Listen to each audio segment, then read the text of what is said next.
गर्मा गर्म कीमे की कचौड़ी मिल जाए और साथ में खीर हो तो भला वो किसे पसंद नहीं आएगी। और ख़ास तौर पे जब नाश्ते में गर्मा गर्म कीमे की कचौड़ी और खीर मिल जाए ना तो बस दिन ही बन जाता है। तो बस आज वही बनाएंगे साथ में। तो सबसे पहले मैं यहाँ पे खीर बनाने की तैयारी कर रही थी। खीर मैं बना रही थी कुकर में। मैंने कुकर में दूध डाला। यस, मैं कुकर में बना रही हूँ। चावल मैंने यहाँ पे 1/3 कप लिए थे, उन्हें मैंने आधा घंटा पानी में भिगो दिया था। यहाँ पे मैंने 1.5 किलो दूध और 1/3 कप राइस लिया है। राइस मैंने मोटा जो होता है खीर वाला वो लिया है। तो 1.5 किलो दूध में से मैंने 700 ग्राम दूध जो था वो ले लिया था अभी कुकर में। उसमें चावल डाल दिए थे और यहाँ खीर को पकने रख दिया था। कच्चा दूध था, ठंडे दूध में ही चावल डाले हैं। गर्म दूध में अगर डालेंगे तो चावल में गांठें पड़ जाएंगी। बीच बीच में चलाते रहना है। तो यहाँ मैंने खीर पकने रख दी। अब दूसरी तरफ मैं कर रही थी कीमे की पिट्ठी की तैयारी, क्योंकि मैं यहाँ बना रही थी मटन के कीमे की कचौड़ी। मैंने यहाँ पे मटन का कीमा लिया था आधा किलो, जो कि मेरा बारीक पिसा हुआ है। साथ में मैं ले रही हूँ चने की दाल। अब चने की दाल और कीमे का रेशो कुछ इस तरीके का होता है कि जितना कीमा है उसका 1/3 हिस्सा आपने चने की दाल लेनी है। साथ में डाले हैं कुछ मसाले। 4 से 5 बड़ी कलियां लहसुन की ली हैं। 10 से 12 साबुत लाल मिर्च हैं। 2 तेज पत्ता, 1 चक्री का फूल दैट इज स्टार एनिस, और साथ में 1 छोटा टुकड़ा दालचीनी का। साथ में मैंने डाला है 1 चम्मच नमक, जो नॉर्मल हमारा खाने वाला चम्मच होता है वो डाला है। और सिर्फ 1 कटोरी पानी डाला है। पानी ज़्यादा मत डालिएगा, बहुत थोड़ा पानी डाला है। अच्छे से यहाँ पे मैंने इसको कर दिया है मिक्स। अब मैं यहाँ पे लगाऊंगी 3 सीटी। 3 सीटी से ज़्यादा सीटियाँ नहीं लेनी है। 3 सीटी में हमारी दाल और कीमा दोनों अच्छे से गल जाएंगे। तो बस एक तरफ खीर मेरी पक रही थी, दूसरी तरफ मेरा जो कीमे की पिट्ठी थी उसके लिए मैंने कीमा भी बॉईल करने रख दिया था। अब यहाँ पे मैंने क्या किया, अच्छे से हाथ धो के मैं कीमे की पिट्ठी के लिए जो मैं कचौड़ी बना रही हूँ उसके लिए मैं आटा गूँधने के लिए यहाँ पे तैयारी कर रही थी। आटा गूँधने के लिए मैंने नॉर्मल गेहूँ का आटा लिया है, उसमें नमक डाला है। अब आप यहाँ पे जो नमक है ना वो परफेक्ट रखिएगा। नॉर्मल जैसे आप रोटी डालने के लिए जो नमक डालते हैं उससे थोड़ा सा ज़्यादा डालिएगा, क्योंकि नमक प्रॉपर बैलेंस रहना चाहिए, वरना कचौड़ी फीकी लगती है। अब यहाँ पे थोड़ा थोड़ा पानी डाल के मैंने आटा गूंदा है। अब आटा कैसा गूंदना है, आटा आपने सॉफ्ट गूंदना है, टाइट बिल्कुल आटा नहीं होना चाहिए। जितनी कीमे की पिट्ठी हमारी टाइट है उससे 1 पार्ट आपने थोड़ा नीचे आटा को सॉफ्ट करना है, यानी कि 1 टाइम सॉफ्ट होना चाहिए आपकी पिट्ठी से। पिट्ठी 1 टाइम टाइट होनी चाहिए। तो यहाँ पे आटा जो है वो मैंने गूंद दिया था और उसे एक तरफ सेट होने के लिए रख दिया था। 3 सीटी आ गई थी।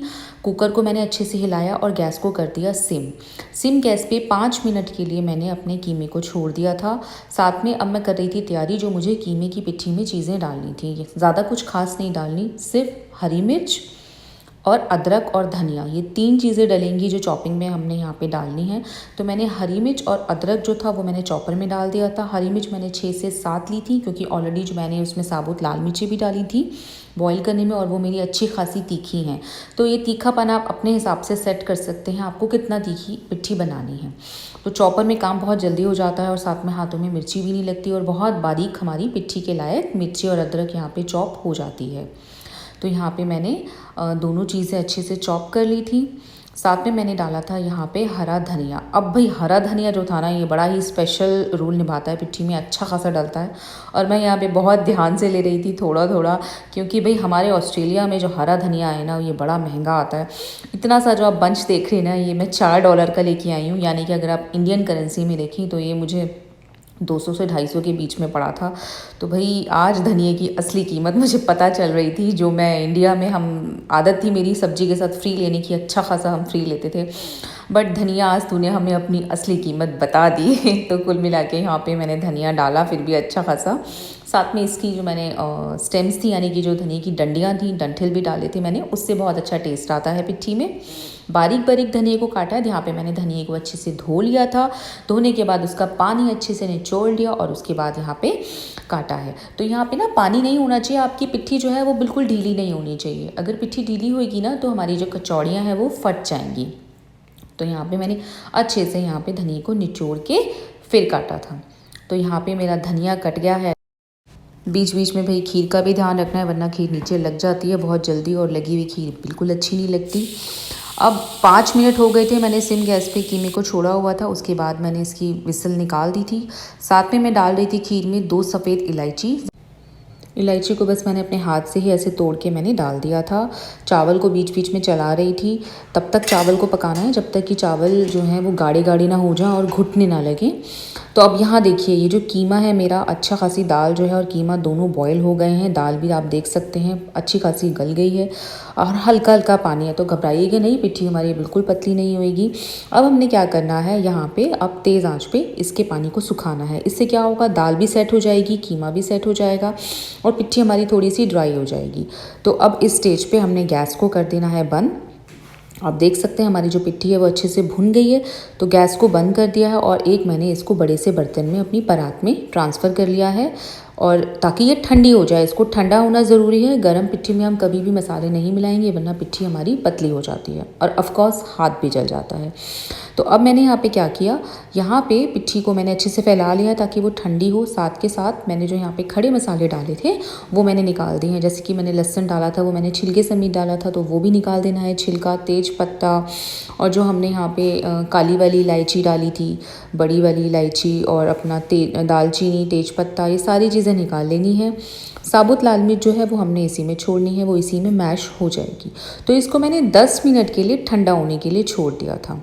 अब इन मीन वाइल मैं क्या कर रही थी, मैंने यहाँ पे ना सिर्फ काजू और बादाम भिगोए थे, ज़्यादा ड्राई फ्रूट्स क्योंकि मैं ये स्पेशली अपने बच्चों की वजह से बना रही थी, उन्हें पसंद नहीं है मेरे बच्चों को। सिर्फ काजू और बादाम डाले थे।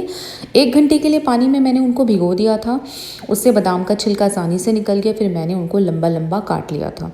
अमूमन लोग फ्राई करके भी ड्राई फ्रूट्स डालते हैं, बट आप ट्राई करिए, मैं भी कभी कभी फ्राई करके डालती हूँ, बट आप भिगो के ट्राई करिए, उनसे भी बड़ा अच्छा फ्लेवर आता है। तो वो भी मैंने काट लिए थे, एक साइड रख दिए थे।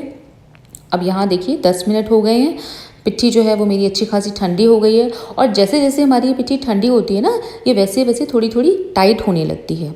तो हमें घबराने की ज़रूरत नहीं है कि पिट्ठी हमारी ढीली होगी, बिल्कुल ढीली नहीं होगी अगर आप मेरे स्टेप फॉलो करेंगे। अब इसके बाद देखिए मैं क्या कर रही हूँ, यहाँ पे मैं उसी करछी की हेल्प से ना पिट्ठी को मैश कर रही हूँ। मैं यहाँ ग्राइंड नहीं कर रही हूँ क्योंकि मेरा जो कीमा था वो बारीक था। अगर आपके पास मोटा कीमा है ना, तो आप 3 सीटी लेने के बाद पिट्ठी को निकाल के, अगर पानी है तो उसको सुखा के उसको आप ग्राइंडर में पीस लीजिए। मेरा कीमा जो था अच्छा खासा बारीक था, तो मैंने उसको करछी की हेल्प से ही या पोटैटो मैशर की हेल्प से उसको मैश करके, साबुत लाल मिर्च भी मैश हो जाएंगी, आप अच्छे से मैश कर लीजिए। अब देखिए कीमा हमारा अच्छा खासा टाइट हो गया है। अब इसमें हमने जो हरा धनिया, मिर्ची और अदरक जो हमने चॉप किया था वो डाल दिया है। साथ में डाला है हमने नमक, गरम मसाला और थोड़ी सी लाल मिर्च पाउडर।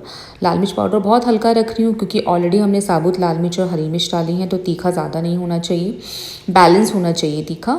अब इस स्टेज पे आप यहाँ पे नमक और मिर्च चेक कर सकते हैं अपने हिसाब से। कोशिश करिए नमक और मिर्च थोड़े से हमारे चटकीले हों क्योंकि वो स्टफिंग में भरे जाएंगे। एज अ स्टफिंग भरी जाएगी तो वो आटे, अगर हम कचौड़ी में भरेंगे और फीका रह गया ना, तो हमारी कचौड़ी हमें फीकी लगेगी। तो अच्छे खासे नमक मिर्च होने चाहिए स्टफिंग में। साथ में मैंने चढ़ा दी है कढ़ाई और कढ़ाई को कर दिया है मैंने यहाँ पे गरम करने। और बीच बीच में मैं अपनी खीर चेक कर रही थी। अब आप देख सकते हैं यहाँ पे खीर के जो चावल हैं वो घुटना शुरू हो गए थे, तो मैं इसे चम्मच की हेल्प से ही उन्हें और घोट रही थी।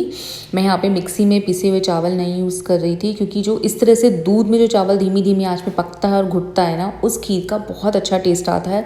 इस खीर को पकने में 1 घंटा लगा था मुझे क्योंकि मैं इसे धीमी धीमी आँच पे बना रही थी। अब मैंने यहाँ पे कढ़ाई में डाल दिया था तेल। अब यहाँ पे मैं कचौड़ी भरने की तैयारी कर रही थी। तो अब कचौड़ी कैसे भरनी है, आटा हमारा कचौड़ी की जो स्टफिंग है उससे 1 टाइम सॉफ्ट होना चाहिए। तो यहाँ पे मैंने आटा लिया है, उसका एक छोटा सा पेड़ा बनाया है और फिर अपने अंगूठों की हेल्प से आप देख सकते हैं मैं एक कैविटी बना रही हूँ। तो वो आराम से, आपका अगर आटा सॉफ्ट है तो वो इजीली आपकी कैविटी बन जाती है थंब की हेल्प से।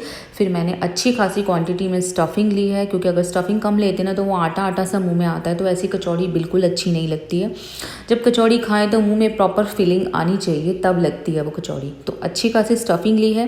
फिर अपने अंगूठों की हेल्प से ही, थंब की हेल्प से ही हम धीरे धीरे इसे प्रेस करेंगे अंदर की तरफ और आटा ऊपर से ले जाते हुए हम इसको लॉक कर देंगे। सारे जो हमारे सील कर देंगे हम अच्छी तरह से कचौड़ी को। और यहाँ देखिए हमारी कचौड़ी अच्छी तरह से सील हो गई है। तो बस इसे हाथ हल्का ही रखेंगे और धीमे धीमे अपने हाथों की ही हेल्प से हम इसको फ्लैट करेंगे। यहाँ पे मैं बेलन का यूज़ बिल्कुल नहीं करती हूँ पर्सनली। जब मैं कचौड़ी बनाती हूँ, आप चाहें तो आप बेलन का यूज़ कर सकते हैं अगर आप हाथ से इसको फ्लैट नहीं कर पा रहे हैं। तो मैं यहाँ पे हाथों की हेल्प से ही धीरे धीरे मैंने इसको फ्लैट कर दिया था। इस तरीके से अगर आप अपनी कचौड़ी भरेंगे ना तो आपकी कचौड़ी बिल्कुल नहीं फटेगी, ये मेरी गारंटी है। यही स्टेप फॉलो करिए। स्टफिंग पतली नहीं होनी चाहिए, आटा टाइट नहीं होना चाहिए, इन चीज़ों का ध्यान रखना है। और अगर आप वेजिटेरियन हैं तो आप सेम रेसिपी सोया के कीमे से भी आप सेम रेसिपी आप फॉलो कर दीजिए, उतना ही टेस्ट आएगा। तो यहाँ पे देखिए कचौड़ी अच्छे से हमारी एक रेडी हो गई है। मैं आपको दूसरी कचौड़ी पे भर के दिखा रही हूँ कि मैंने कैसे बनाई है। प्रॉपर अंगूठों की हेल्प से एक कैविटी बनाई है और अच्छी खासी क्वांटिटी में आपने स्टफिंग लेनी है। स्टफिंग कम बिल्कुल मत लीजिएगा वरना उतना टेस्ट नहीं आता है, वो आटा आटा सा मुँह में लगता है और कचौड़ी ना हमारी खस्ता भी नहीं बनती है। तो आप देख सकते हैं अच्छी खासा मैंने एक बड़ा सा गोला जो बॉल है वो मैंने स्टफिंग की ली है और थंब की हेल्प से स्टफिंग को अंदर की तरफ पुश करना है और ऊपर से हमने आटे की लेयर लेकर आनी है और इसको धीरे धीरे घुमाते हुए लॉक कर देना है। तो इस तरीके से मैंने अपनी जो सारी कचौड़ियाँ थी वो रोल कर ली थी। अब बच्चों के लिए मैंने क्या किया था, बच्चों के लिए मैंने जो स्टफिंग की क्वांटिटी थी वो थोड़ी सी कम कर दी थी और उनकी जो साइज़ था कचौड़ी का वो भी मैंने थोड़ा छोटा किया था, तो वो भी बड़ी अच्छी लगी थी बच्चों को। अभी आप आगे चल के उनका रिएक्शन देखिएगा कि उन्हें कैसी लगी। तो आप देख सकते हैं धीरे धीरे हाथों की हेल्प से ही मैं यहाँ पे अपनी सारी कचौड़ियाँ रोल कर रही हूँ और उनको बेल रही हूँ।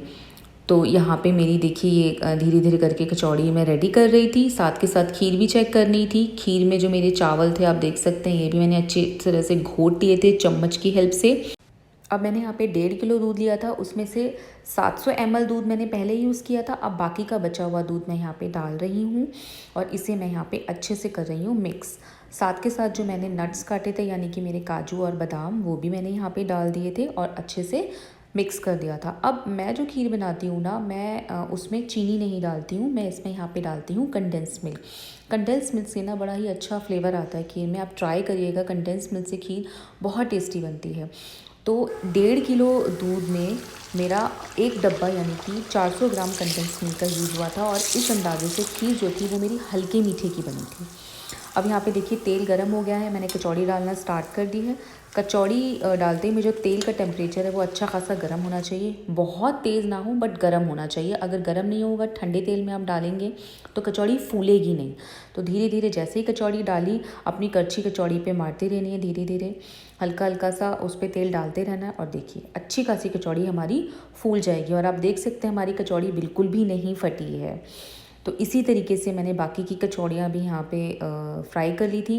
और ये जो छोटी वाली कचौड़ियाँ आप देख रहे हैं ना ये मेरे बच्चों के लिए थी, उनके लिए मैंने छोटी छोटी और कम फीलिंग की बनाई थी कचौड़ी ताकि उन्हें ज़्यादा स्पाइसी भी ना लगे। तो भाई मेरी फैमिली में मेरे हस्बैंड और बच्चों को तो कचौड़ी के साथ खीर का कॉम्बिनेशन बहुत अच्छा लगता है। आप लोग कचौड़ी किसके साथ खाते हैं भाई? अगर मैं पर्सनली अपनी बात करूँ तो मेरे को कचौड़ी के साथ चटनी अच्छी लगती है, वो भी दही वाली। तो मैं कचौड़ी चटनी के साथ खाती हूँ और थोड़ी खस्ता खाती हूँ और मेरे बच्चे और हस्बैंड जो है वो खीर के साथ खाते हैं। आप किसके साथ खाते हैं? आपको क्या कॉम्बिनेशन अच्छा लगता है? आप शेयर ज़रूर करिएगा मेरे साथ। यहाँ देखिए खीर भी हमारी बनके हो गई है रेडी और साथ में फूली फूली कचौड़ियाँ भी तैयार हो गई हैं। और ये जो छोटी छोटी कचौड़ियाँ हैं ये मेरे प्यारे छोटे छोटे से बच्चों के लिए थी।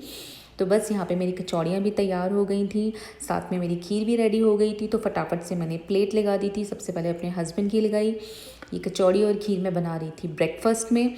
तो ये देखिए बहुत ही मज़े की बनके हमारी कचौड़ी और खीर तैयार हुई थी। और आप मेरे बच्चों को रिएक्शन देख ही सकते हैं कि उन्हें कितनी मज़ेदार लगी। अगर आपको मेरी वीडियो अच्छी लगी, पसंद आए तो प्लीज़ मेरे चैनल को जाके सब्सक्राइब करिए और नीचे दिए गए लाइक बटन को दबा दीजिए। और तब तक के लिए मिलते हैं अगली वीडियो में एक नई रेसिपी के साथ। तब तक अपना ख्याल रखिए। खुदा हाफिज़, टेक केयर, बाय।